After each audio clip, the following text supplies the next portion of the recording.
Tell Yeah, us about it. it just means that a lot of people trusted me at the beginning, and I did a lot of things and been a lot of places. Right? That's right. Hey Ray, Yeah. I have my friend Pete Acock, and we don't do all the podcasts together, but we try to do as many as we can. He's a great coach out here in Georgia. He's retired now, but he still coaches me. Yeah, there you go. That's the good life, right, Pete? That's better on your win-loss record. Oh yeah. Yeah, it's fun coaching coaches, that's for sure. Exactly. Yeah, and I Get to criticize. So hey, we have kind of a system we use. He's a little bit on a delay with his voice, so we have a little system so we don't kind of interrupt. Pete and I worked out kind of a system for you. Okay, we'll figure it out. Yeah, absolutely. Hey, Coach, if we could, I definitely want to talk about your Gold Standard Coaching Academy. I'm really interested in that. I love the Positive Coaching Alliance. I love that. I really want to try to partner with you with my podcast because I love what you're doing. I think there's not enough being done to mentor coaches on the positive aspects of coaching, not just wins and For sure. losses. So, yeah. Well, I was with Positive Coaching Alliance for about 13 years, and during that time, as I traveled the country and talked to people, what I really realized is we needed to go a little bit deeper into schools. So that's where Gold Standard comes into play, Gold Standard Coaching. I make personal visits to the schools, and there's some year-long follow-up, and we can do a deeper dive into each school and develop a relationship a little bit with coaches so that there's some follow-up and they have a mentor to bounce ideas off of, and kind of like eyes and ears of an athletic director, so to speak, because they're so overburdened with time that they don't really have the time to do those sorts of things. And I would suspect that moving forward, when sports start back up out here, they're going to be even burdened more with logistics and safety and all of those kind of things. So, what I really figured out is besides, players having a great experience on and off the floor and field and in all sports, what I really wanted to do was help eliminate that stress from parents so that they can enjoy it. Give them some tools and give the coaches some tools so that they can help the players and parents do that. And then maybe talk to leaders and administrators so that they can, support everybody equitably and equally without taking sides necessarily. And that way everybody gets to keep their job. That's a great point. Hey, Coach, that's really needed. And I'm sure you're dealing with a lot of basketball coaches associations to try to coach them and teach them. For sure. We need that big time. I really feel like there's a disconnect with coaches and administrators. I mean, this is my 30th year, Ray, and I don't think things have changed for the better. No. And maybe, in the next hour or so, we can talk about how we set up the program and try to put everybody on the same page. I think, at least when we walk out of the room, everybody kind of understands that, those are the standards, those are the non-negotiables, and it all makes sense. Now, when the foot gets to the fire, sometimes that changes, but hopefully we get a chance to set up that and tell you a little bit about it. That's great. All right, you ready to go, Coach? Yeah. I'm going to qualify you as director of the Gold Standard Coaching Academy. Perfect. Is that perfect? I know you do a lot of stuff. I love your other website. Matter of fact, I already picked up a bunch of stuff and so forth from your other website, Basketball for All. Yeah, what's funny, Kevin, is that, that started a decade ago and just as an online file cabinet, someplace to put all my stuff. So I really need to update it and do some stuff with it because that was fun to put together. Yeah, absolutely on that. And I have my own website that I'm always looking for resources to help me out to better myself as a coach, man. I pick the brain of everybody. Awesome. Now, how do you want me to share the screen? How does that work? Well, I have it for you here, Coach. So it'll just say share screen on it. The not, I'll share it. I'll share it, and then Okay, that green button that says share screen. yes, sir. And then it'll come up if you have it on your computer there. You just share that. It'll say you just click that. It'll have it on the share part, and you just click it up. Gotcha. There you go. It should be coming up. And then I just go to the slides that I have. Yes, sir. And if there's any issues, There we there go. you go. Awesome. Perfect. Great job, Coach. Great I job. figured it out. You know, my wife is teaching online, and she tutors, and she spends about twice as much time trying to figure out technology and put it all together as she does delivering a lesson. So it's kind of like our practice plans, right? Exactly right. Hey, all my PE classes, I teach K5 PE.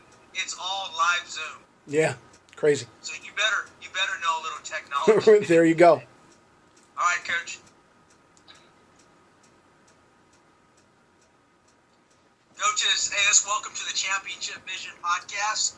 Ray, this is episode 220 of the Championship Vision Podcast. And we just have a great legendary coach from California, Ray Lokar, otherwise known as Coach Locke. He is the director of the Gold Standard Coaching Academy out in California, but he's trying to help out coaches from all over the country. Coach Locke, welcome to the podcast. Hey, thanks for having me. You know, it's funny that all started. I was coaching at Pomona-Pitzer College, and Tone Loc was coming out with his album Funky Cold Medina, and they started calling me Coach Loc, and it just went from there. So I don't think anybody calls me Ray anymore. That's right. So, Coach, hey, let's get started. I always want to talk about. I have my great friend, Coach Pete Aycock. He's a great mentor of mine, great friend. Who are your mentors? Who had a lot to do with what you do as a coach and what you're doing now. So talk about the people who really had a great influence on you. Yeah, you know, that's interesting. When you get into coaching, I think the first place you really get your mentors is from your peers in coaching. And I had a couple of guys that I used to work little junior high basketball camps with, John Betancourt and Will Jacobsmeyer, and we'd have breakfast and lunch and bounce things around. And we coached junior high, and we played games at the local high school, which was Damien High School, and Mike LeDuc was the basketball coach at the time.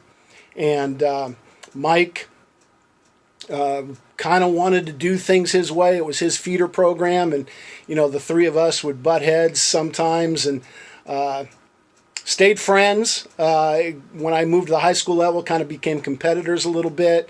One of his good friends was Ray Plutko, who ended up being the state association director in Colorado and was a CIF director here in California. So he kind of taught me a little bit of leadership and organizational skills. Went to Bishop Amat High School in La Puente, California, and coached, which is my alma mater. Coached there as an assistant coach, but then we had been to our section finals, and I kind of wanted to see what else was out there, and wanted to check out the college level. And I get a phone call from a guy at 7 in the morning, Mike Scarano. He was an assistant coach at Pomona-Pitzer Colleges. And he said, Ray, there's an opening here for the JV varsity assistant. You want to come by and interview? And I didn't even know where it was, but went and talked and met the interim head coach, Charlie Katsiafikis. So they call him Coach Cat, right? And part of my job was to spell Katsiafikis phonetically for the scorekeeper and the announcer that first year. But anyway, he was Greg Popovich's assistant at Pomona-Pitzer. Pop moved on and got the job at San Antonio Spurs. Cat moved up, and I moved into Cat's spot.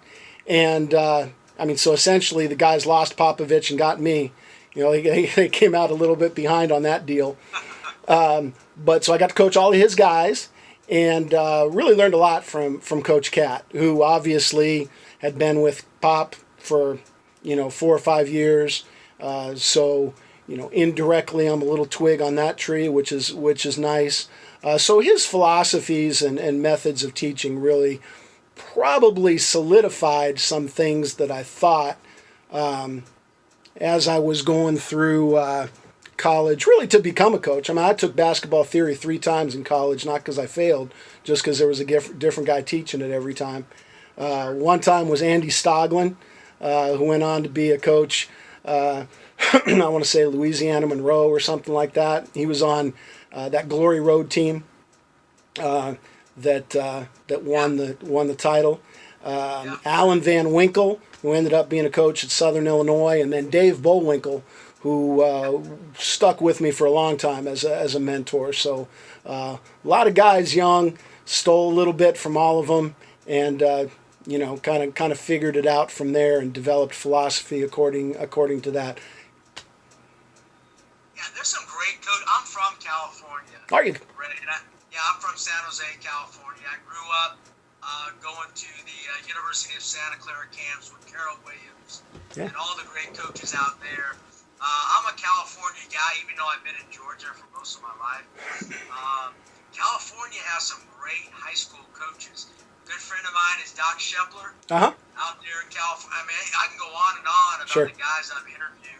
Kelly Sopak, guys like that. Talk about the great California coaches out. Of course, it's a huge state, but man, California basketball and the coaching out there is tremendous. Yeah, I mean, our section, the California Southern section, where I'm from, we have about 500-600 teams in our section. I mean, so winning our section is kind of a big deal, and a lot of times we have more teams than many states. Yeah, absolutely. Coach P, can you ask for just talk to Ray a little bit, because I know you have a lot of experience, and Coach knows coaches from all over the place. What insight can you give Coach Ray about Georgia basketball?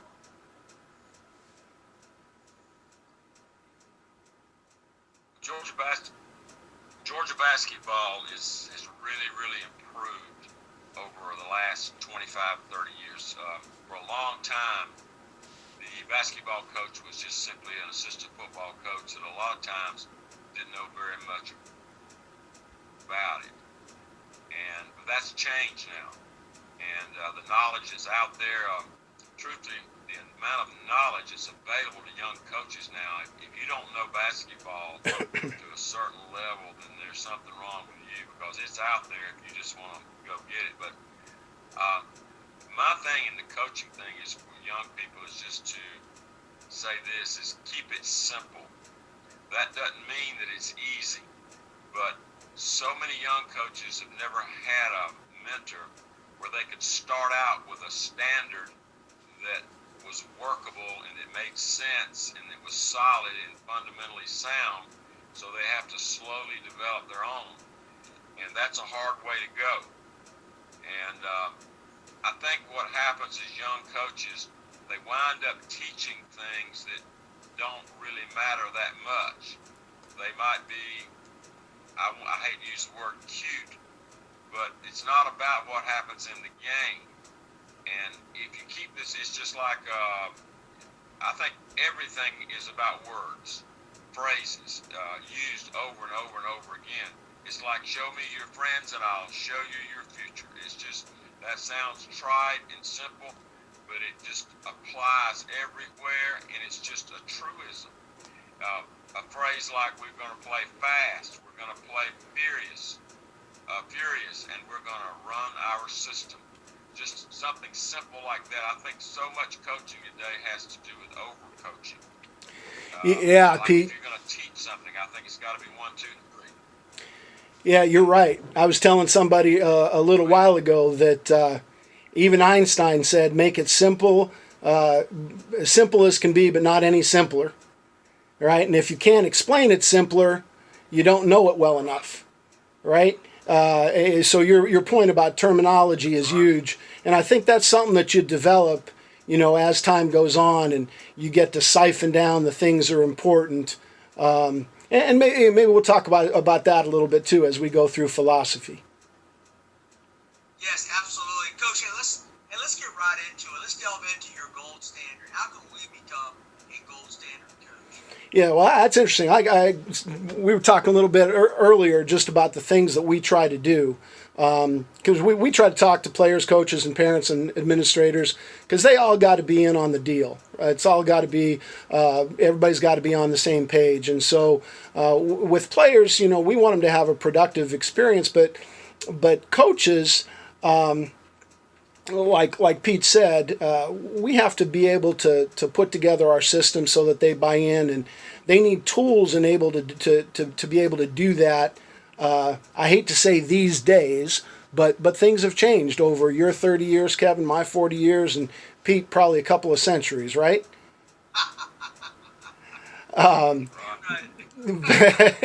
But and administrators have to really support the coach. So we really have to get everybody on the same page.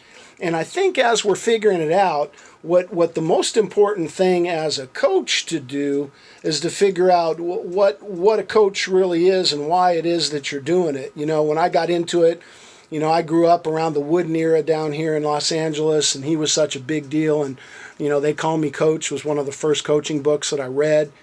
I think the first college paper I did was on an article by Tharp and Gallimore called What a Coach Can Teach a Teacher, that really shaped a lot of some of my principles. Maybe we'll get into that. But I loved walking down the hall and having people call me coach, or, walk into a restaurant and have people say, "Hi, coach." And that was all a big deal. And then all of a sudden, everybody became a coach, right? You had life coaches, business coaches, and I got bitter for a while. Like, that's not what a coach is. And then and when my daughter played at the University of Redlands, she spent a semester in Austria. They have they own a castle in Austria. They send kids to go and study over there. And she came back with this story that she had gotten from the area, and it talked about this city named Kocs, K-O-C-S, in Hungary. And back in the 14th century, they used to make the best horse-drawn carriages in Europe, and all the royalty would come and buy their horse-drawn carriages, and from them there. And in Spain, they would say from the city of Cochilla. And by the time the royalty in England bought it, it was from Coach. That was how they pronounced it, and that was what they called this horse-drawn carriage. So a coach is really just a vehicle that takes somebody from where they are to where they want to go. And I think when a lot of coaches get into it, they get too caught up in themselves and what they want, instead of worrying about where the player wants to go. And so once I figured that out, I realized that everybody is really a coach, whether it's a mentor or a tutor or a teacher, somebody influential in the neighborhood. Anybody that's taken somebody from where they are to where they want to go is really a coach. And so the only way we can do that is if we find out where they want to go. Right? Which is really the biggest deal. So, and sometimes they're going to learn along the way. Sometimes they read in the coach while they traveled. So, figuring out our purpose is really important. I think a lot of guys get into coaching because they don't know what else to do. They like the sport and they stick around and do it. And Kevin, I know on Twitter the other day, maybe yesterday, you shared something that I thought was pretty good too, by Emmanuel Ancho. Yes. And he talked about, a career is what you're paid for and a calling is what you're made for. And the best coaches are the ones that are called to do that. They're called to serve. And so, this little Venn diagram I share this with as many people as I can, because I think it really just helps you figure out what it is that you're supposed to do. If you love it, that's great. If you're good at it, that's super. When you find something that people need and something you can get paid for, then that is what you're made for. When all of those things intersect. And this, is really, really just, I'm a visual guy and it makes sense to me. So as we're exploring our profession, if coaching is your purpose, then that sets you on a pretty good path to put in the time and effort to figure things out along the way, and try to figure out why the players are playing sports, right? What the parents are thinking when they first sign their kid up for sports, and what the parents' goals are. And, one of the things that we used to do with Positive Coaching Alliance, I'll do with Gold Standard Coaching, is sit down and talk to the parents and really get them to verbalize why their kids are playing sports, what their goals are for the kid. Not the kid's goals, what the parents' goals are. And a lot of times they're similar. A lot of times the kids, goals are different than the parents, which I think, prompts a conversation between the two of them. But it might be something as simple as making friends and having fun to, learning how to deal with defeat or winning championships or earning a scholarship or the life lessons. And, when you talk to parents at the beginning of a parent talk, they almost always say this stuff, right? They rarely say winning championships and scholarships. And they always talk about the life lessons and dealing with defeat and sportsmanship and things of that nature. So I think, when we'll sit down with a booster group or a parent group or parents of a team, to get to have that discussion, to really realize why their kids are playing, I think it makes the season a little less stressful, especially as we, go on through the process, to understanding what the coach's job really is, right? And the coach's job really is to get kids to compete and develop character, right? Those siphoning it down to the lowest common denominator, those are really the two things that we're trying to do. And a lot of things go into both of those different categories. So spelling those out to parents is kind of a big deal. It's kind of something that we spend time while we're trying to create that culture. Does that make sense? It does. Coach Ray, let me ask you that. I think there's a disconnect with what I see over my 30 years is I am not I did not play at the collegiate level. Yep. I have a tremendous passion. This is something that I've I just have a passion for coaching, and I consider it my calling. But I see a lot of former athletes that are really good players in a lot of coaching jobs, and that's how they get jobs. I think that's a major issue. And I think it's almost a reverse part. I mean, I don't know how that's, I don't understand why, but I think that's a major problem for high schools when they're not searching for the best candidate, the best person, not necessarily the best athlete, the best person who can teach those two things. Yeah, a lot of times that comes back and bites administrators in the butt, a couple of years later. Because you're right. And I think it touches a little bit on what I said earlier about people that get into coaching because they were good at it and they don't know what else it is that they're going to do. And don't really take the time anymore to figure out the things that we're talking about here, to really develop their philosophy and what that means, and to set up a program. So some of them that don't work out, then they become, your trainer. And then that creates a whole nother level that we never used to have. And they operate, by no rules. There's no governing body, which I think is a big problem in basketball at the youth level in general, that there's no governing national body like there might be in some other sports.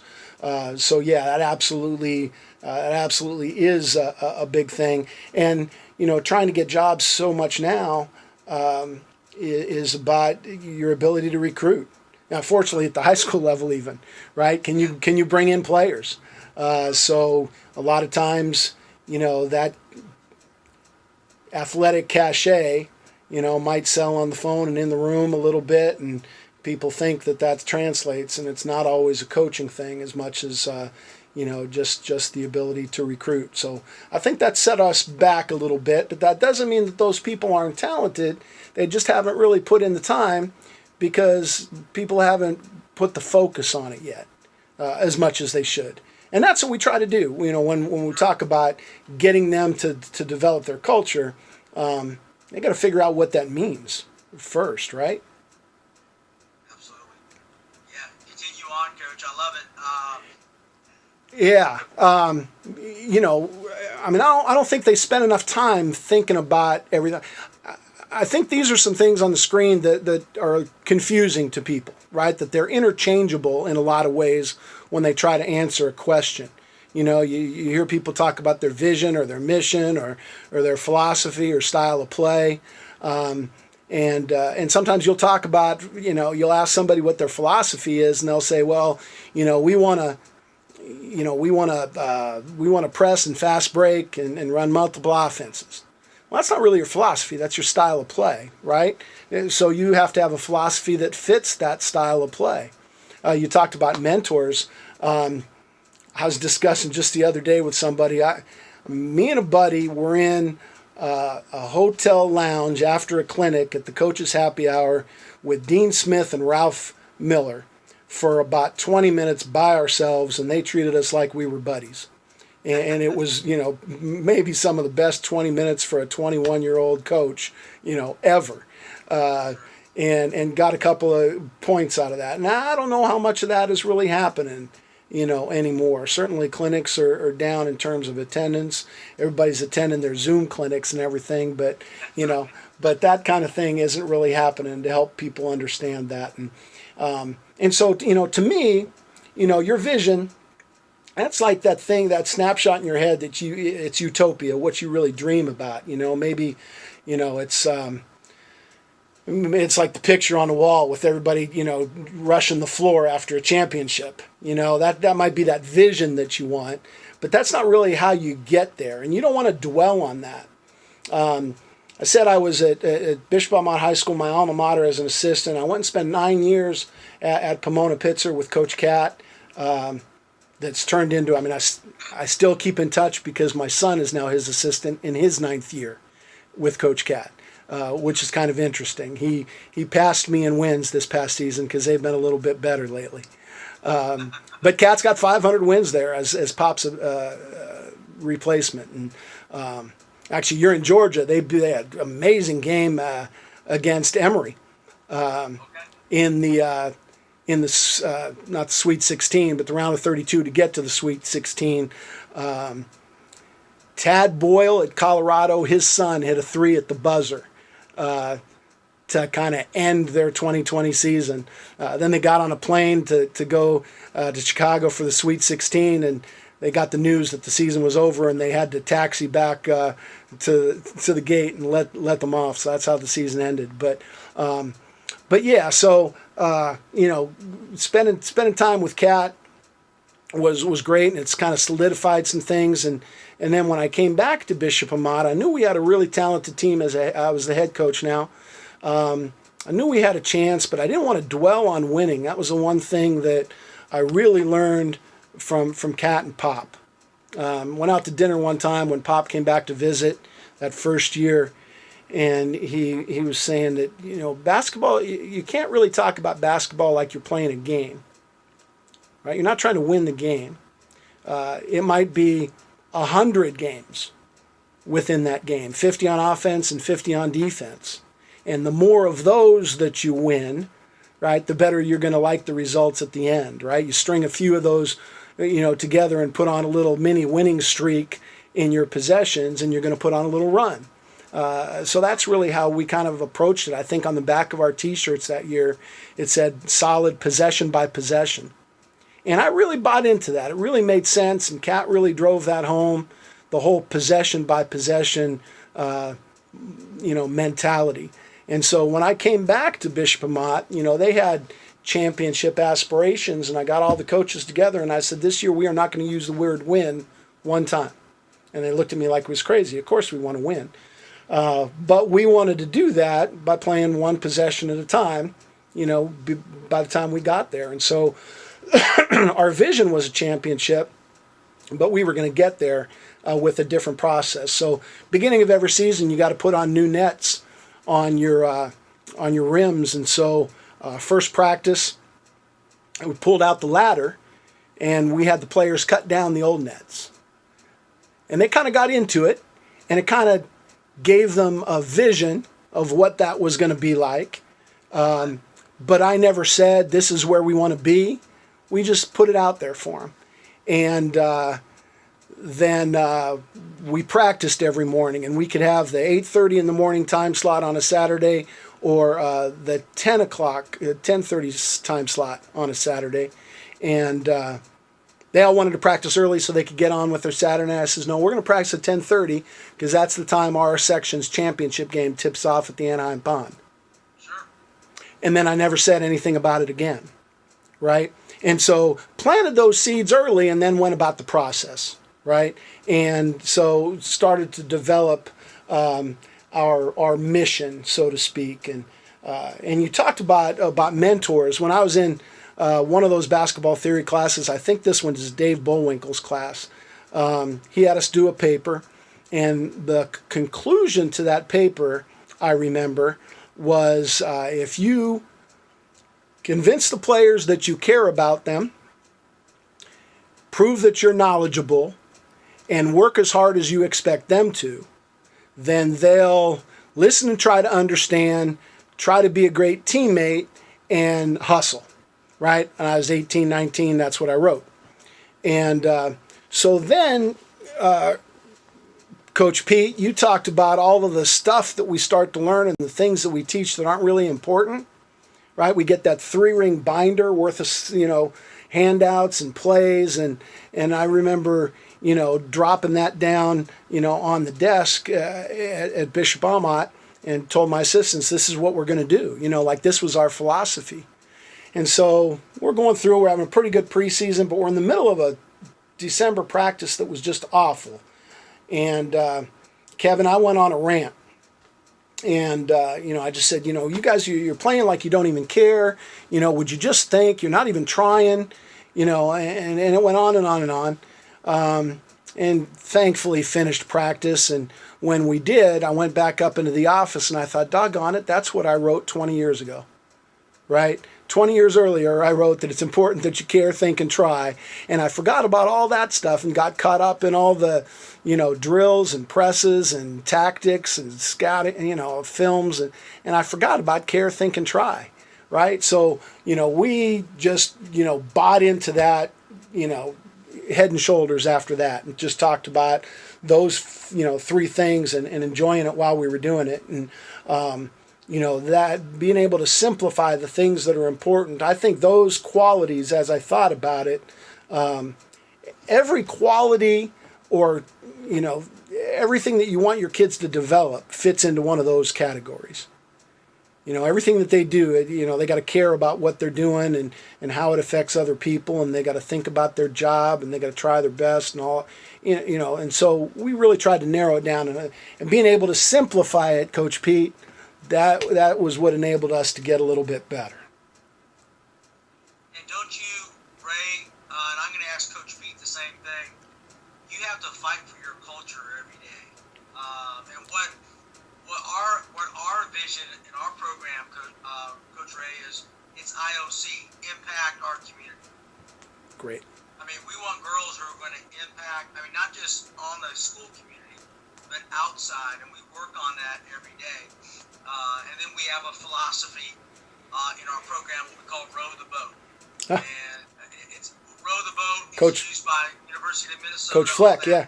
But we work on it every day. It's Energy Monday. It's on Tuesday. We talk about Sacrifice Tuesday. We talk about Direction Wednesday with the compass. We talk about Communication Thursday. Being coachable Friday. So, and we work on that every single day. But it took us time to kind of develop that. But those things, the players now really believe in us more than probably our basketball side. Yeah. So that becomes your mantra, Coach, right? Those are the things that you say over and over again, right? And you your hands in a huddle and you break, and you say that when you send them home or coming out of a timeout or reminders. And those are the kind of things that they really buy into when you start to, like Coach Pete said earlier, simplify it and give them just a saying or a phrase that they can buy into. Yeah, absolutely. Coach Pete, talk about, because I know you really believe in having a vision, having a philosophy. Talk about when you coach, what do you teach? Well, something y'all were talking about just a moment ago. If you can't teach, you can't coach. I had a 30-minute sit-down meeting once, wouldn't believe it or not. My best friend and I, Lynn West, remember him well, Kevin. As after a big clinic in Birmingham, and when Coach Wooten got through speaking, there were just hundreds of people there. He said that he was going to be at a certain place in the hotel, and like the foyer or something, there was a table there and some couches. And he said, when this is over, I'll be out there in the foyer of the hotel. If anybody would like to come and ask him a question, I'll be glad to ask him. Well, as soon as that thing was over, buddy, Lynn West and I got up and we sprinted like we were running sprints to get to that place. And we got there and we were the only ones there. And a couple of guys straggled up, but I think there were 4 of us there. And he just said a lot of things that I picked up a lot on just his tone of voice. See, I think your tone of voice is a critical thing in teaching. It's where that's what the kids pick up on as to whether you really mean it or not. It's like rebounding. If you're not emotionally involved in rebounding, if you don't approach it like it's a fight, if you're not disgusted when they don't rebound, you can forget about having a team that's going to rebound. It's that emotional involvement. But my thing is this. Forget about what you know so much. Everybody has a lot of knowledge. But the issue is, can you teach it? Do you know how to teach it? If I was a young coach today, the first thing I would tell them is find the teacher that you know is the greatest teacher you ever had and go ask them to teach you how to teach. Because I don't care who you are. If you can't teach it, forget about it. You're wasting your time. And I think that this world that they're in today is just so different. What Kevin said is just so critical. I've seen so many guys that were great players, but they just couldn't teach. Now, you wouldn't think that Jerry Tarkanian would be known as a great teacher. Well, he was. I learned an awful lot from him. I got his material from him. I remember him saying one thing. He said, the more information that you give your kids, the slower their feet are going to get. Yep. And I found that to be true. And I kept it that simple. In other words, you have all this information that pull from it what your group of kids do best, and then make it a 1, 2, 3. Just like rebounding. It's not like shooting a basketball. 3 things is all you need to know. You really don't. Barkley, that's my whole phrase for rebounding. It's Barkley. We just scream Barkley. It meant wide base, wide bottom, triangle in front of your face. Then fight. Just like you're in a boxing match. You're getting that. Kevin's got a phrase that he uses all the time. 10 feet in the box, in the paint. Over and over, they know that. And you develop a certain number. There was a friend of mine that wrote a book. He was a ghostwriter. I can't even think of his name now. He was a ghostwriter for Tarkanian. And we used to talk a lot about what Tark did. And he wrote 2 of Tark's books for him, I think. And he said everything he did, it was about, you have to simplify it down, first of all. Yeah. If you simplify it down. But again, I'll go back. Young coaches need to learn how to teach. Yeah. Very few people can do it. Lee, everybody to learn a press. Yeah. Everybody gives credit to Dean Smith for his great book, Multiple Offense and Defense, and it was great. But Tarkanian had a book very, very similar that came out at the same time that was just as good, and nobody gives him credit for his X's and O's. He was a smart man, and his books were good. So I'm with you on that one. Tark was a great guy out here. But none of that happens unless you get the parents in on the deal, right? These days, you got to make sure that they're buying into everything that you've bought into, because if you don't, they're going to be knocking on some administrator's door tomorrow, right? So putting them all on the same page and identifying everybody's goals and roles is really, really important to developing the results that you want, right? So figuring out those goals is important as a coach. And again, gold standard coaching will go in and help them do that and set that up, because I think a lot of times, when you outline your program for parents, they think because they played the sport, some one day way back when, that they can do your job, right? And so when a third party comes in and sets this up, I think it's a little bit more believable and a little bit more of a buy-in. So this is how we set it up. Tell me if this makes sense, right? As a coach, we talked about being a gold standard coach, Kevin, and that those two, goals were to be able to compete and to build character. Right? Both of those things. The competition is the easy thing, right? That's the most obvious. That's what everybody thinks about. But the character portion is by all means more important. And Kevin, with your philosophy of going out in the community, I mean, that's, comes through loud and clear, right? So asking everybody, what kind of things does the coach do to prepare his team to compete? And when we can get players and parents to give us answers, like practice and prepare and scout and teach skills and strategy and substitute lineups, those are the coach's job, and that's non-negotiable. Nobody else really should have input on those things besides the coach and his staff, right? That's his role. Now, what kind of things do parents hope the coach builds on the character side, right? So when you ask parents, like I said, they'll always say things, like sportsmanship and commitment and teaching kids how to work and their attitude, and those are the accountability. Parents will always say, those things in the preseason. And I would ask you, Lee, if you had a team full of those qualities on the character side, would that be a pretty good team?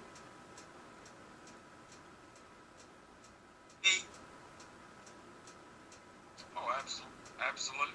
Yeah. I mean, you've got to have it. But you see, when I started out coaching, the parents always would tell the players, son, you do what your coach tells you to do. Sure. And boy, that has flipped. And what you're talking about now is just so critical today in these young coaches. They better know how to deal with those parents where I didn't have to do that. Yeah. It was kind of a given. You did what the coach said. But there's a whole different world out there now of influence, because the principals don't, the administrators, where it used to be most principals had some coaching experience. But nowadays, most principals have no coaching experience whatsoever. And they're subject to parents' influence and wants and desires much more than they used to in the past. And it's hard to deal with it. Yeah, so our first step You in... can identify the character traits, if you identify those character traits that you've got up here on the screen to your parents, that tells them where you're going to take their child, and they're going to cheer for you. 100%. And, our first step in developing this gold standard culture is really to sit down with the athletic director and the administrators and the boosters and set that up first and tell them this is where we're going with it, right? So we're trying to build those character traits, and sometimes those two things collide, right? You're trying to teach character and you're trying to teach work ethic and commitment, and the kid's missing practice. Right? Well, maybe you got to bench them, and that's going to hurt, your ability to compete a little bit, right? Or a kid, your best players, gets technical, bad attitude, and you got to take him out. That's going to hurt you. Or you're trying to teach kids sportsmanship, and mom and dad are going crazy up in the stands, right? None of those lessons happen unless parents are involved in or in on the deal, right? So a lot of young coaches, like Lee was saying, they don't know how to coach, so they avoid these moments, right? And they don't have a conversation, and that's how things get out of hand a little bit, because they don't want to have that difficult moment. Because what happens? What makes that, Kevin? What makes that moment difficult when you bench a kid or you're having a problem like that? Why is that hard on a coach?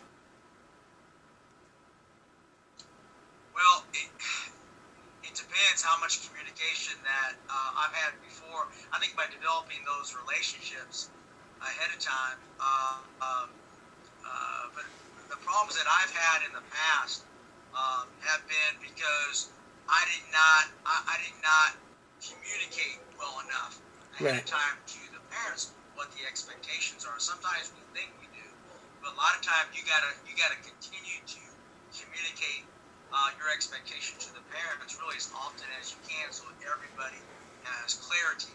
Yeah, 100%. So this is going to not only create a difficult moment with the player, but you're probably going to have a conversation with the parent, and depending on how that goes, you might end up having a conversation with an administrator along the way.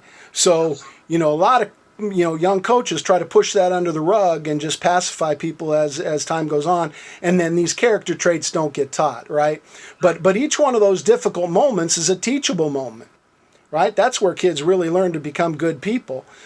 So instead of running away from them, we need to run to those moments, right? And I was having a conversation with my son earlier as I had this up on my screen. I mean, the more we live in this red zone right there in the middle as a coach, the better people we're going to turn out and the better competitors we're going to have, right? Because you're kind of putting their foot to the fire a little bit and you're teaching them along the way. So, when we convince the parents that we need these qualities over here on the right, we need those character qualities to win. And we need the parents to help build those qualities. Because, Lee said, if we have those qualities, we're going to win more. And that's what all the parent wants. They want their kid to perform well and they want the team to win. So if that gold standard parent helps their kid build these character traits, it's going to help us compete better, win more, which is going to build more character, that's going to help us win more, and that's how we end up, becoming really, really good. But none of that happens unless we get the parents involved in the deal, right? So they're crucial in our success, right? Moms and dads, you're crucial in us winning ball games. But this is how you do it, by fulfilling your role in teaching those character traits, not so much in worrying about who I'm starting, who I'm playing, and who's getting most shots, right? And when a third party like myself will come in and facilitate that with a team or a program, and take them down that road, it helps their buy-in a little bit. It helps them understand that I'm not telling you to do this just because I want you to be out of my hair, right? That's what they think coaches are telling them. Right? You don't worry about, what I'm doing over here, right? Because I don't want you in my business. That's not really what it's about, right? It's about we're collaborating and trying to get the best program we can, right? Does that make sense to you guys? Thinking it makes sense to your parents? It does, Ray. And do you feel like, I call it conflict resolution. Yeah, exactly. And coaches really need to know that. I think a key word though, Ray, tell me if I'm wrong, is immediacy. So you need to attack it immediately instead of waiting, right? Yeah, it's like social learning theory. You gotta fix a broken window right away, right? Because if you don't fix a broken window in a bad neighborhood, pretty soon more windows are going to be broken. There's going to be more graffiti on the wall, right? So when there's a problem, you got to take care of it immediately. You're absolutely right. You can't let that fester, because as soon as you do, then everybody starts to think, well, that's how it's done, and they do it too. Right? But you got to do that with parents as well, right? If you're having a parent problem and you don't deal with that right away, then the other parents are going to think, oh, that's how it's done, right? And then all of a sudden you got bigger problems to deal with, right? So you definitely have to build that collaboration so that we can get to what we really want to do, right? We really want to coach the kids. And the thing that I hear from parents all the time is they want their kids to build confidence. And sports is a great place to build confidence, but it's also a place where it gets torn down way too much now. And the complaint I hear from coaches is that kid's not coachable. And when I hear a kid isn't coachable, I'm listening to a coach that isn't trying hard enough and hasn't figured out a way to get through to him. Right? Because I think, almost all kids, there's very few kids that I've come across that aren't coachable, and I've done a bad job trying to reach them sometimes. So, trying to create confident and coachable players is a process, and it's something that's completely within a coach's power. And players don't come to you as confident. They're not born confident, and players can be uncoachable if they're not coached in the appropriate way. So, I've got 4 kids, and all 4 of them either played or are playing collegiate sports. My youngest son is a college baseball player now. My oldest son played college basketball and college baseball at the same time for a couple years. Finished up playing 4 years of college basketball. My daughter played basketball at the University of Redlands, and my youngest daughter, she thought she just wanted to be a student, so she went on campus, and the track coach saw her working out one day. She ended up running track and field and cross country. So they all competed. But along the way, right before my youngest son was born, Carol Dweck came out with this book, Mindset.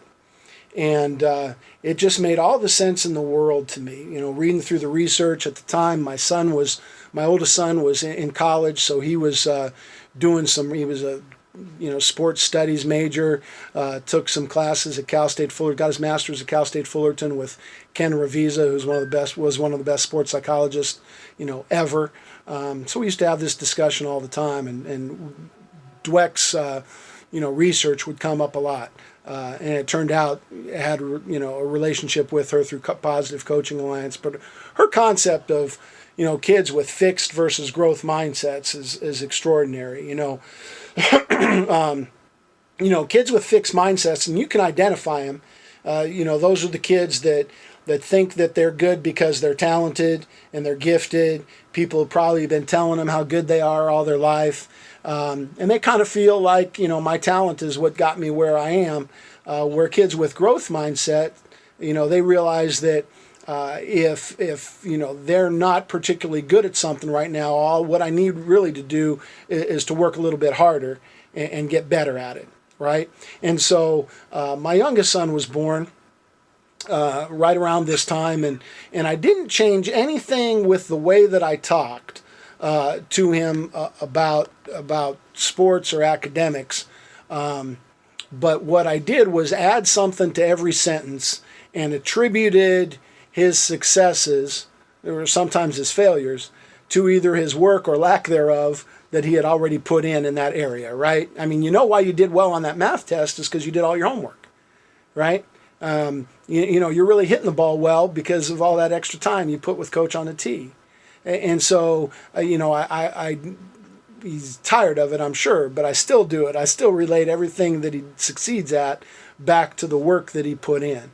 And, he's, developed into, an amazing, resilient, gritty guy, I think because of that. And he'll be able to overcome a lot of adversity. But that this word yet is huge, right? And really, it's about, you just can't do that yet. But if you keep working, right?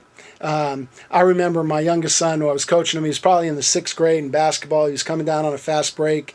I grew up, with Pete Maravich and Ernie DiGregorio and Earl Monroe, and I used to use a spin move a lot. And I really believe in that, in the open floor, not in traffic. And so he comes down on this fast break, and if he gets by his guy, we got numbers, and so he tries to do this spin move, and he loses his balance, and the ball goes flying. And I don't remember if there was a turnover and a timeout, or if it was at the end of a quarter. But I remember him coming over the sidelines, and he came to me right away, and he said, "Dad," he said, "that looked a lot better in my head." And I said, "Well, son, that's going to be a good move for you someday, right?" And by the time he was a varsity basketball player, that was kind of his go-to move. He'd spin and, maybe a little head bob and go to the basket or pull up and shoot something. But if I tried to squash that because it looked bad, right, he never would have kept working on it, right? And so he just couldn't do it yet. And that's something that we really, really got to focus on while we're trying to get kids, to realize how it is that they really improve. I talk about win in an acronym sense, right? You've heard it before. What's important now, right? That's the only thing you should worry about. Right? That's the only win you should worry about. And people with fixed mindsets, they often let the score or stats and standings affect how they define themselves or how they feel about their performance, and they're afraid of making mistakes, and so they stress about it. And what we want to do is develop that competitive toughness where the only thing that matters is how well I tried on this particular play, whether I'm getting better, and either it went well or it didn't, but I got to worry about the next play and control the things that we can control. And when we get kids to really, not only worry about that possession, but to worry about the actions within that possession that they're executing right now, then they're going to be pretty good. And that's going to change every second along the way, right? Well, now what I got to worry about? Right, I had to worry about getting through that screen. Now I got to get, in space to deny or getting help, whatever the case may be. I got to worry about what's important now. And when we can, filter the game down to those milliseconds, then we end up with pretty good players. Coach Ray, I love that because I really believe in that. If you watch my teams play, we are literally all over the court. What I teach my teams is I think recovery is more important than the actual initial play. I think and our team does a tremendous job when they get beat, we sprint to recover. I think that's really an important part of how, but I've learned that over the years though. We really teach recovery. Sure. Yeah, everybody, that's what everybody's trying to, teach them moves to go by your offensive sets to gain that, short-term advantage, right? And how you, take that advantage back away by recovering is huge. But what you can't do is get on the kid about getting beat, right? Yeah. And not doing it. So you've got to manage that situation a little bit more. And so, we try to reward them along the way. I'm really a firm believer in this balance of positive to negative communication, right? There's research all over the place that says, we remember 20,000 snapshots in our head a day. And at the end of the day, if we have 5 times as many of those memories are positive than negative, we think that was a pretty good day. And that goes with, our job, that goes with how we play. So we really talk about trying to reach that 5-to-1 balance. And I mentioned the article that I did a paper on with what a coach can teach a teacher. And what it did was it followed Coach Wooden for a season. And it tracked, all of his communication. And that was before massive use of video. Otherwise, they probably would have done that.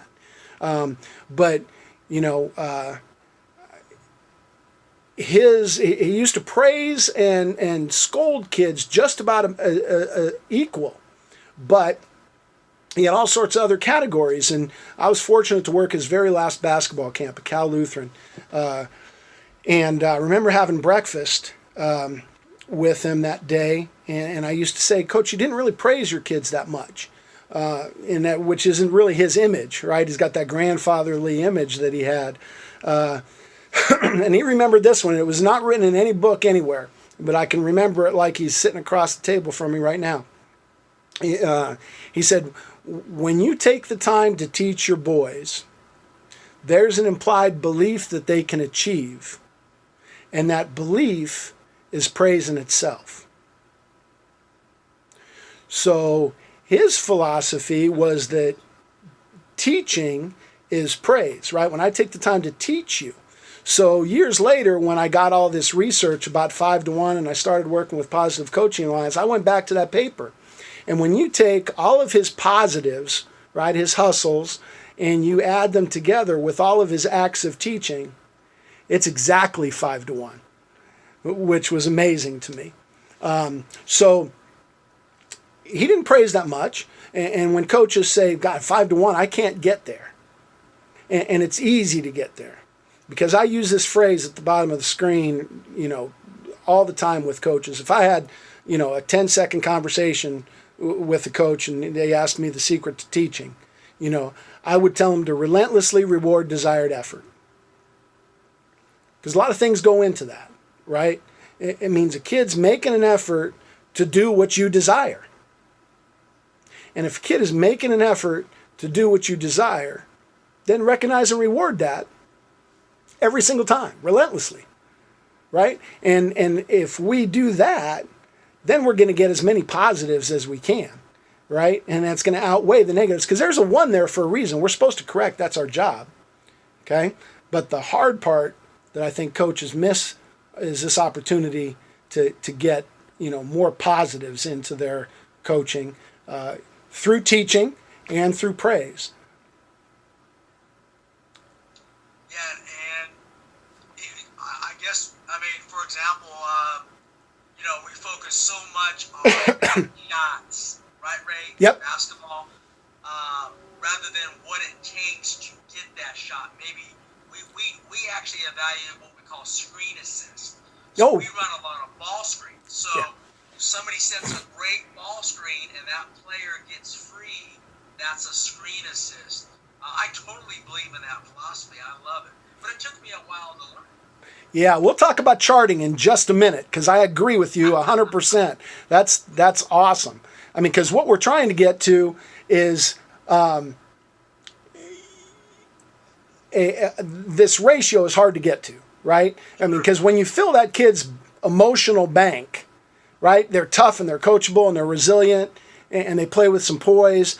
But when they're drained because you spend all your time yelling at them, right, then they're not confident, they're not coachable, they're not competitive, right? They're thinking too much and they can't, like Lee said, they can't think and compete at the same time, right? And then they're going to play without character a little bit. So trying to get to that 5-to-1 balance is huge. And it's not just the coach, right? It's your whole team culture. It counts, the players and the parents, they all pitch in on this. So we talk about going ape for your teammates. I don't know if you ever heard that term, right? We talk about acknowledging your teammates' ability, praising their performance, and encouraging them after errors, right? And every time a teammate, does one of those things, that creates positive memory. That goes into that 5-to-1. Sometimes we'll pair up kids, right? So maybe today, Kevin, you and Lee are partners. You're shooting partners. And today, Lee, every time Kevin does something well, you've got to praise him and tell him he did a good job. And Kevin, you got to do the same thing for Lee. And so every time you praise each other, that's memory, positive memory. So when I finally correct him and get on him, it's not messing with that ratio, right? My emotional bank is still full, right? Then that helps me manage mistakes a little bit, flush the last one and worry about the next one, and parents do wonders in making sure, the kids reach their goals too. I used to have, as a parent, I used to have what I called the driveway rule. I wouldn't bring up the sport once we left the driveway of wherever we played or practiced, right? And if they did, like a court of law, that opened the door and I could cross-examine, right? But as long as we were at the venue, I wouldn't bring up the topic. And so I think that gave kids, some space to, to brood on their own, and dad or mom weren't always on them and giving them the whole post-game analysis on the ride home. And that just puts kids in a bad place and makes things less enjoyable. I remember a game in baseball, my youngest son, he struck out twice, once looking, made a really nice play in the field, but doesn't remember that, right? He's crying after the game. So I went through the drive-thru to get food, and my wife took him home to do some homework. That's a, life of a sports parent, right? And as I'm in the drive-thru, my phone buzzes, and it's a text, and so I can look at it because I'm in the drive-thru. So I look, and it says, Tyler's in the backseat crying. He thinks he played a horrible game. And so I text back. I say, that just means he cares. So I go order the food, and I'm going in line, and she sends me another text and says, he tells me to leave him alone. And we use this all the time. I said, well, remember his emotional schedule. He's just not ready to talk. So I pick up the food, and the phone buzzes again, and in capital letters, she texts, what about my emotional schedule? Right? She wanted to fix it. And sometimes kids need to work that through on their own. So, parents need to get off of that, trip a little bit too. And I think, Lee, you mentioned parents. I think that's something else that's changed, right? Is that parents are overanalyzing kids and putting too much pressure on kids and not letting them have some fun. Yeah, and I think every coach needs advice on that because I think that's a major issue in a lot of schools. But that's where you guys come in, right? I mean, yeah. We need consultants because, man, these are. I know I needed it. I learned over the years, and I still need advice. Yeah. On how I build relationships with parents. Right. And I think, that's what I try to do now. Instead of just going in at the beginning of the year and giving everybody an hour talk, dropping in on a practice, watching a game, sending a text, being available. I think that's huge. And coaches trying to figure out, how to get through these things and manage conflicts, like you said. You talked about, things that you chart, Coach. Here's what I think. I think that you get what you recognize, record, and reward.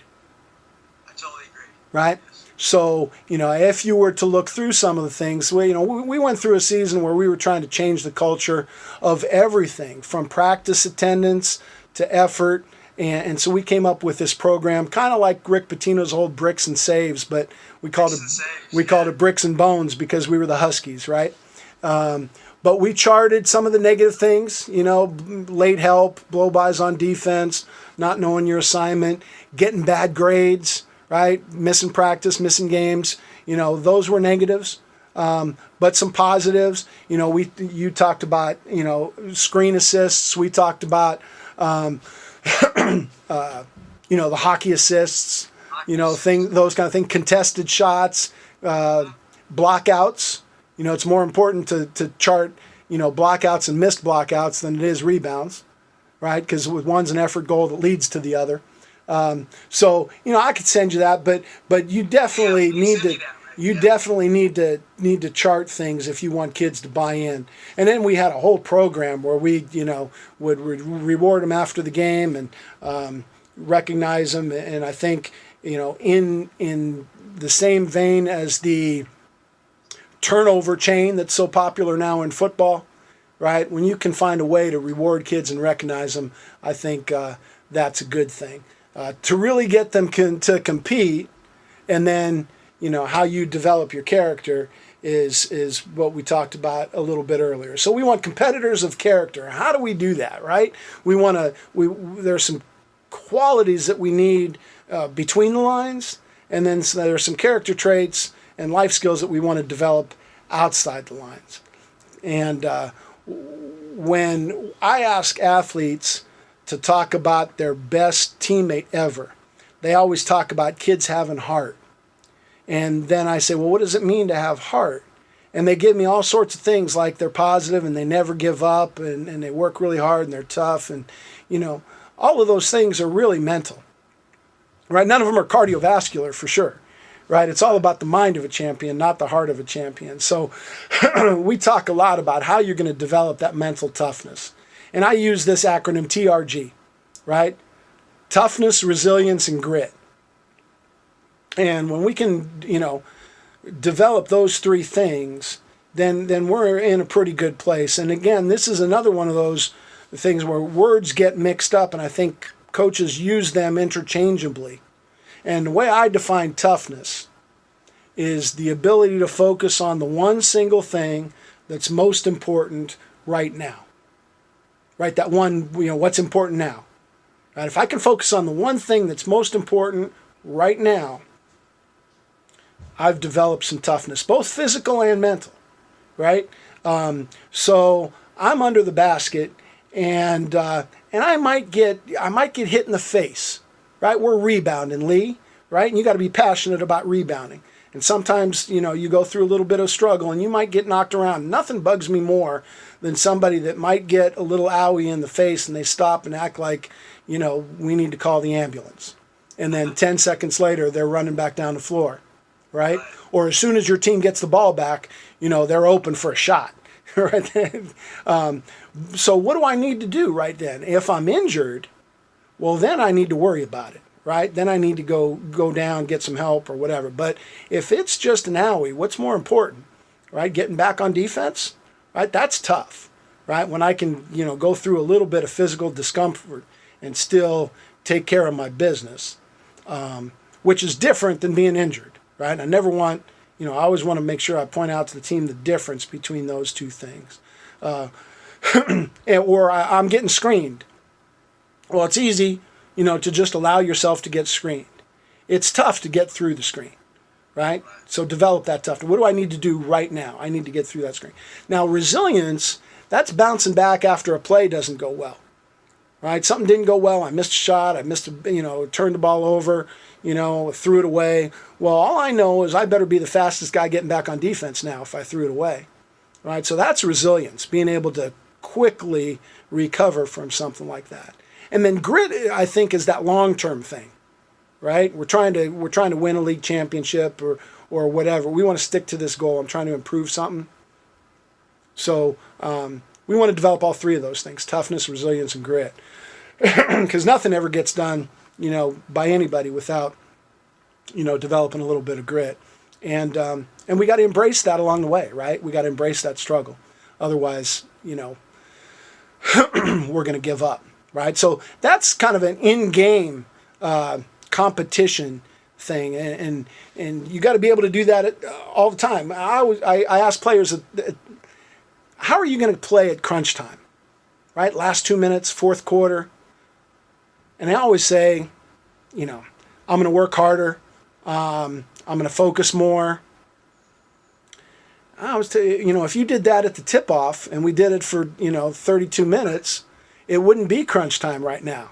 We'd be up by a bundle, right? But they always wait until that last minute. Oh, this is an important play. Well, no, that first play was pretty important too. So we need to be able to do that possession by possession from the opening tip until the final horn.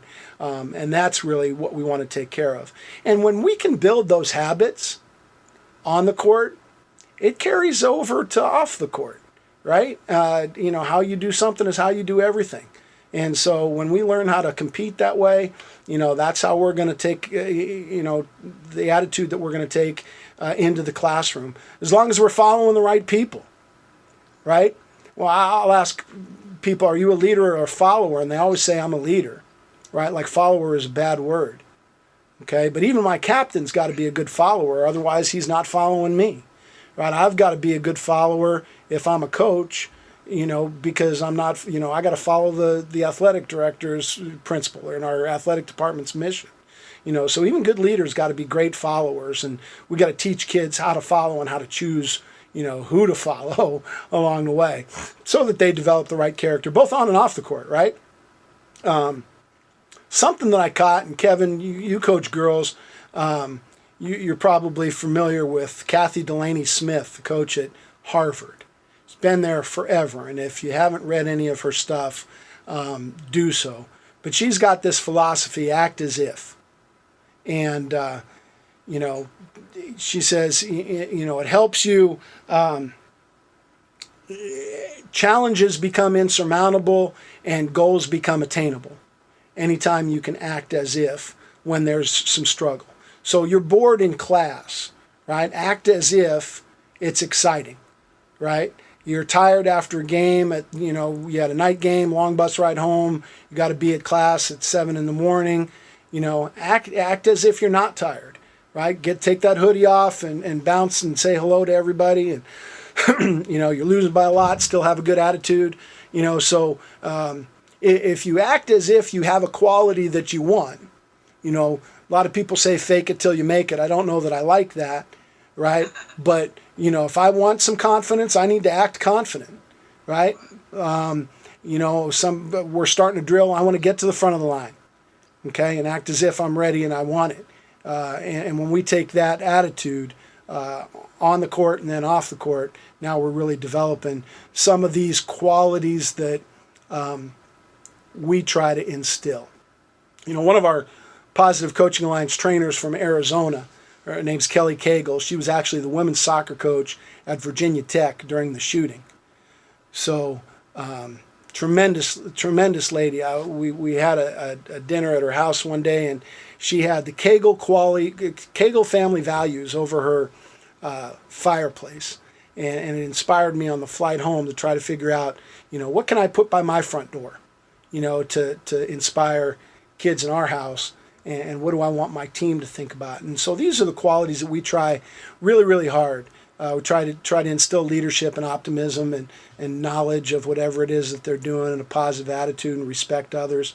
And when we do those things, when we focus on those qualities, I think we're going to get kids that care, think, and try, which is what I kept coming back to.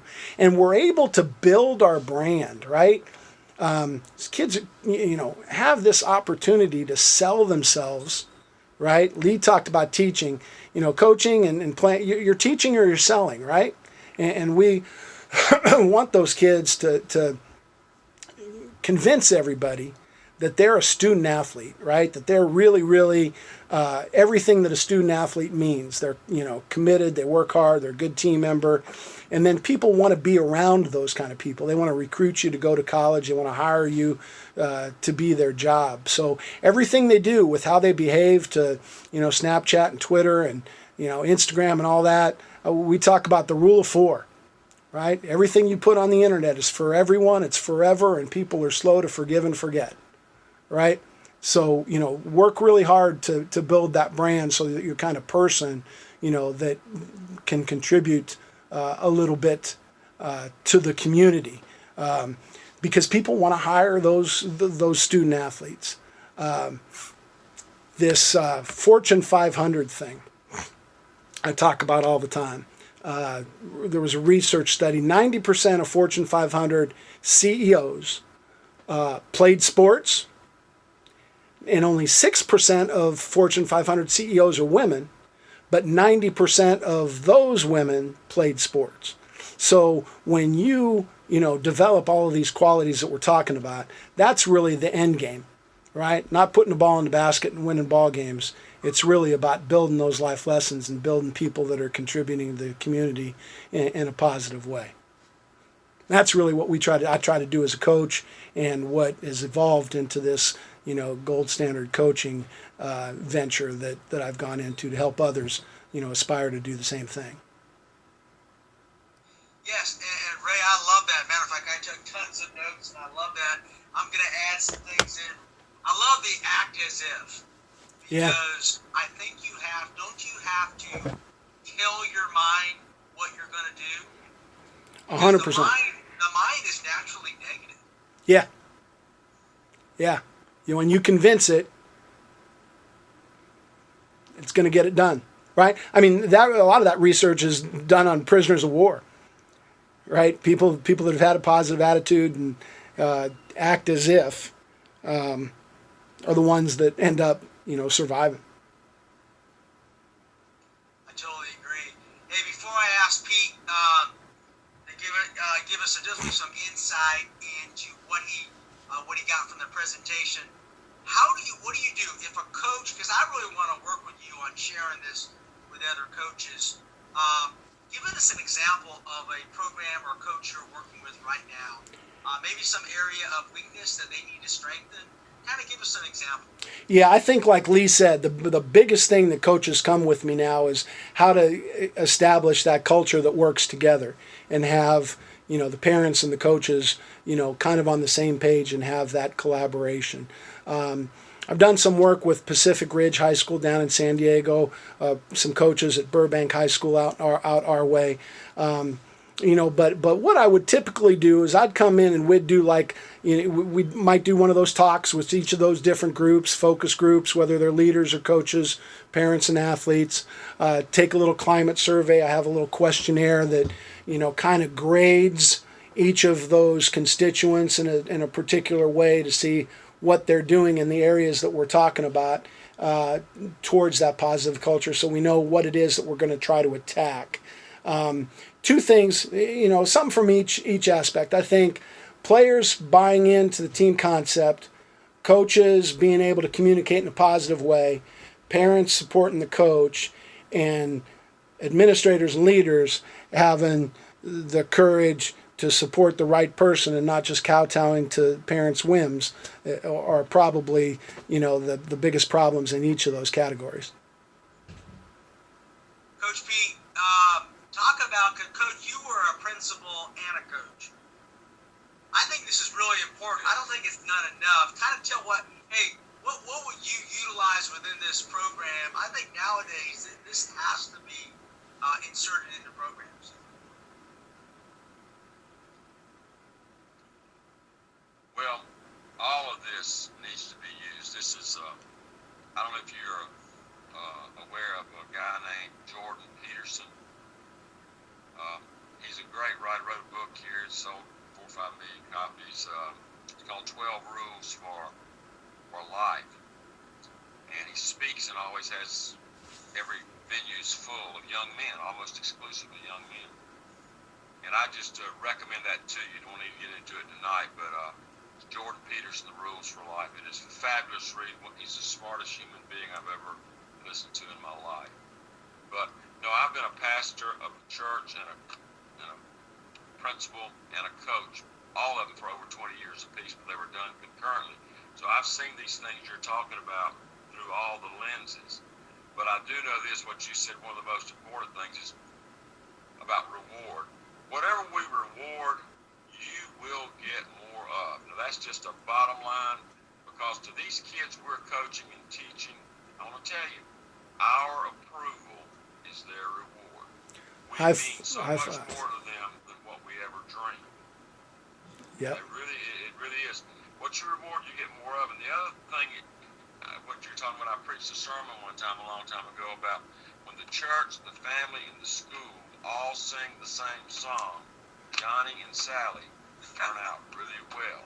That's right. And I think that goes with exactly what you were talking about a while ago when these administrators, see, I see your position, what you're doing now, you go in with the underlying goal of getting the administration and the coaches and the kids and the parents singing the same song. I like that. I'm going to steal that, Lee. Hard to do, but it's something you've got to do. See, another thing that young coaches need to learn right off the bat, my brother taught me this. I was an assistant coach for 6 months, and I won't go into all that, how I even got into coaching, but he was a great player and a straight-A student, and right in the middle of practice one day, I was saying something, he walked in behind me and whispered in my ear, he said, sarcasm never makes me want to play harder, Pete. It makes me want to quit. And yep. I went to myself, I didn't even answer it. But I think young coaches have got to learn this simple thing here. The difference between correction and criticism. Criticism is shame-based. It's saying you're not good enough. Yep. When you correct someone, you push them back onto the agreed-upon path. And as simple as that is, it makes all the difference in the world. I found that you can get angry with kids and still be correcting them, but not criticizing them. 100%. Criticize constantly is saying you're not good enough. You're not going to, even if your words don't match that, the tone of your voice, that sarcasm is a cutting down. And I think that's one of the things I always tried to get across to my teachers. Correct, but don't criticize. Don't criticize. Hey, Lee? People love coaches and kids love coaches because coaches are always catching them doing something right and speaking to it. Coaches speak to everything. Speak to everything. Yeah, that's perfect. Anyway, this is not trying to be obvious. This is all this stuff is all gold. And I really enjoy it. You said two things. You said catch them doing something good, right? And that goes back to rewarding desired effort. But what you said about sarcasm, sarcasm comes from the Greek phrase meaning to cut flesh. That should tell us all we need to know about whether it's effective coaching strategy or not. Yeah, absolutely. Yes. Hey, Coach Ray. Coach in Ray. the old days,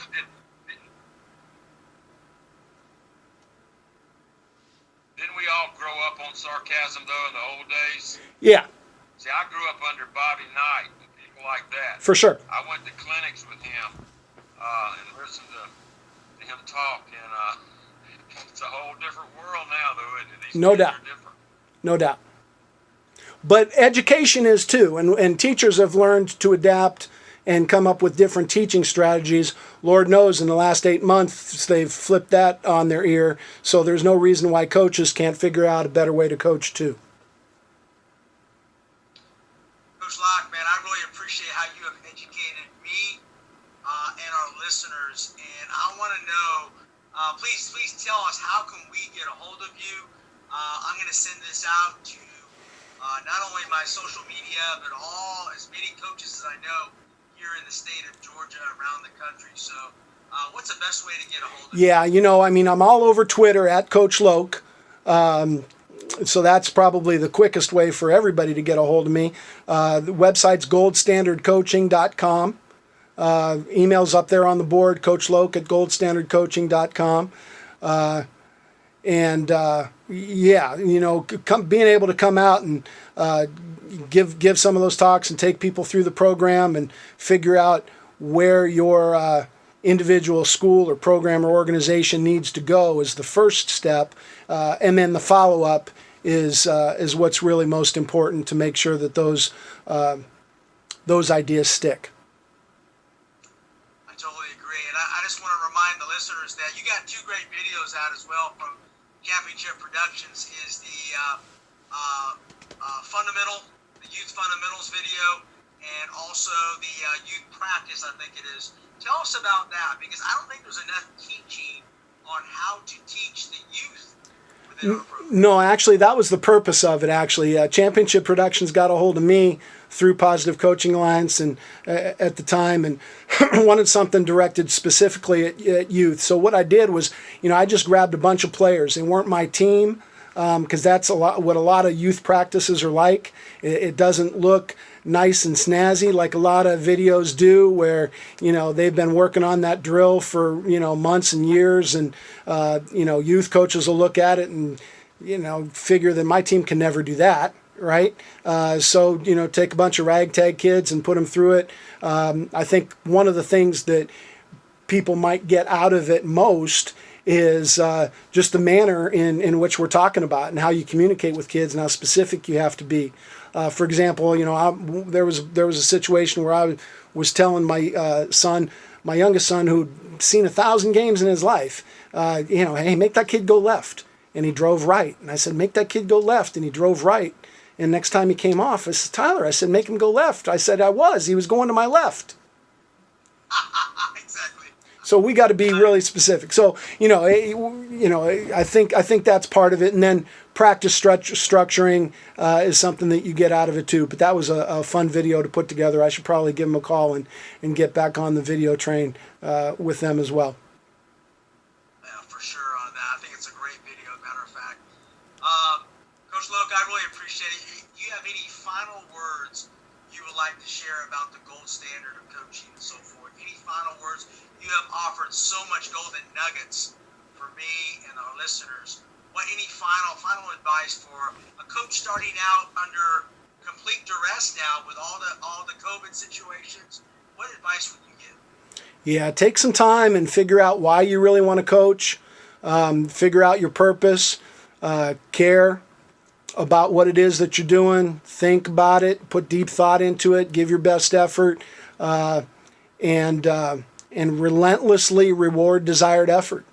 And if you do that, you're going to inspire kids to at least try their best, which is going to overcome, a lot of mistakes along the way. Coach, well said. I sure appreciate you taking the time out. I'm hoping that California, hopefully you guys get to play out there soon. I'm not sure what the... I got my fingers crossed.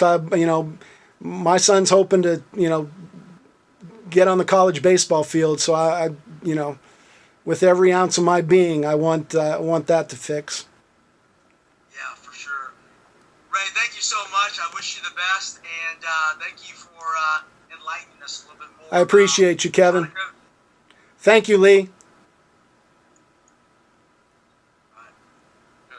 Enjoyed it. Great. Thank you very much. Gold stuff. All right. Stay golden. Stay golden. All right. We'll see you, man. Take care.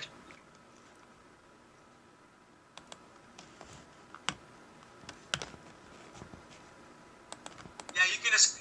Can you see it? Yeah, Okay. gotcha. So I cut off the screen. Kevin, I appreciate you. Thanks so much.